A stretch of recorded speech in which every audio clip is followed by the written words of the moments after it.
Yo, shout out to all the spiritual people on the post who believe on the devil.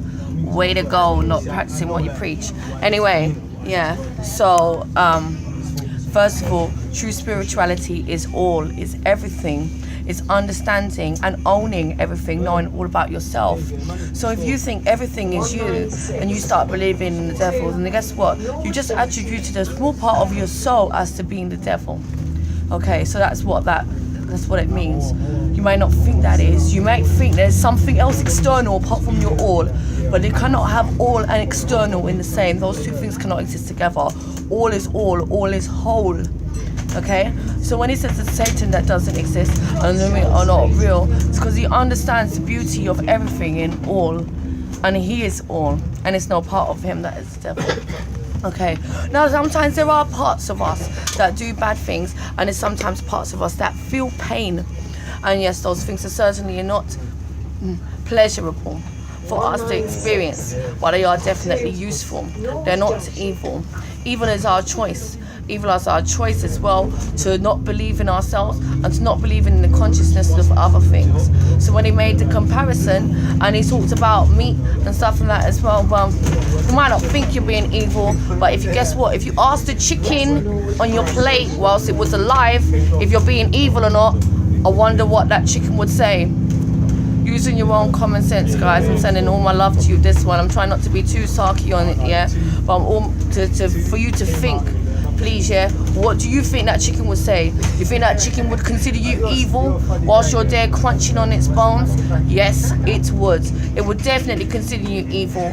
That would be the most likely perception the chicken would have. Would it be thinking, oh yeah, this person who's eating me just doesn't know no better? Now, you know what's even worse is that even though you know all of these things about yourself, yeah, you still want to argue this point, because what's more right than actually helping another being to have a pleasurable and enjoyable existence and live in peace and harmony and live out its life to the fullest of its potential and do what it needs to do? What's more important, that or what your choice is? So you want to choose to have some evil and choose to have some good. Well, you know what? There are many so-called evils, those so-called bad things, negative energies that we can choose. We can choose things to help us break and awaken a bit more. We don't have to let that thing being impacted on somebody else. Okay, so yeah, back to these other things about chemicals and foods and all these terrible junk foods. They're so bad, they're so terrible. Yeah, they are. But guess what? It's not nowhere worse. Nothing, not in toxicity, not in energy wise, not in no type of way than it is in eating any kind of animal, even especially the one they say they call organic and they call fresh and all that. Fresh meat, fresh corpse 196 is more healthier than a processed plant food. No way in heaven, because there ain't no hell either. Yeah, right. So no way in heaven. Yeah, when you accept all of these things into your life, brothers and sisters. Yeah, when you accept them to be in truth. Yeah, guess what the psyche does to you? It brings you that thing. So that's why you're having all of these experiences, spiritual people, because you're becoming connected with everything, and then you actually opened your mind to these other things. And guess what? The mother, she lets you feel them. So even though you don't want to call her a mother, guess what? You came from a woman. You see, when you phone up the hospital that was born in and ask them, please, you see the doctor that was there, please, can you tell me the sex, please, of the person that birthed me? I think you know it's a woman. It's a woman. Just want to double check, because you need to check with medical professionals, yeah, to see if something is right or not. Use your own senses, please. What are we arguing over? We're arguing over right or wrong, whether you should kill something and eat it or whether you should do something that hurts yourself.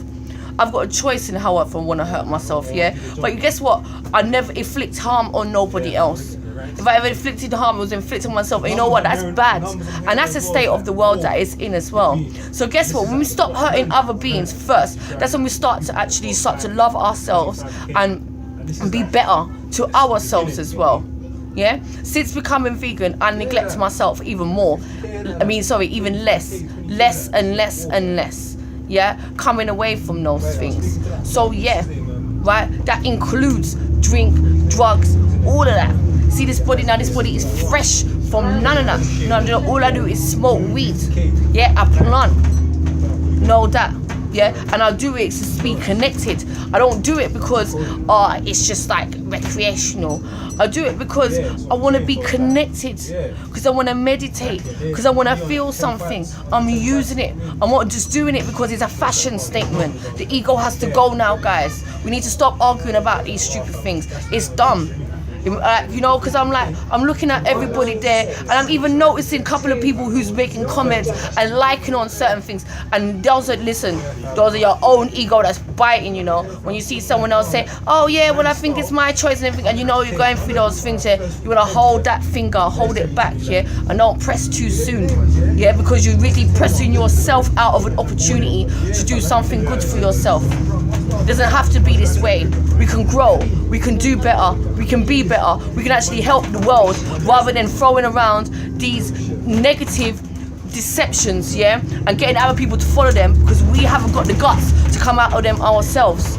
Yeah, there's many truthful things in the Bible, yes, there are, but the Bible is a book of deception. It's a tool that was made to enslave, and every single one of honor, yeah, all of your indigenous peoples, they all got raped and murdered with that book. No, say, go back here and talk to your ancestors, ask them how they feel about that book. They don't feel the way you feel about that book, and you know why you do? Because they had to lay down and take that shit, yeah, and pass it on to you nicely, and nice means ignorant, nicely, yeah, right, so that you would be able to take that knowledge and not get the same pain that they had to take whilst taking that knowledge.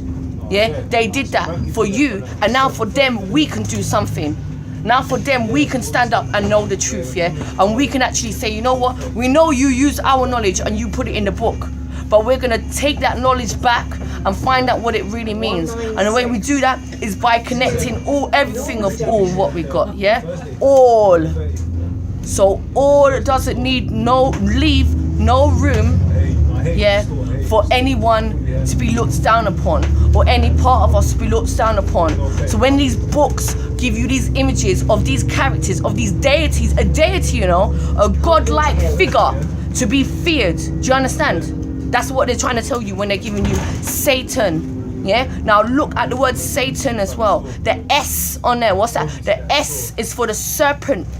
You know, and if you know about the primordial spirit of all, you know that the serpent is a much more respected, honorable creature that could be, that could teach you everything you want to know about your divine self of creation. So if you really want to know, seriously look it up, brothers and sisters. Stop arguing about this. With love, man. I'm trying to give you something good now. Peace. Love you. One love.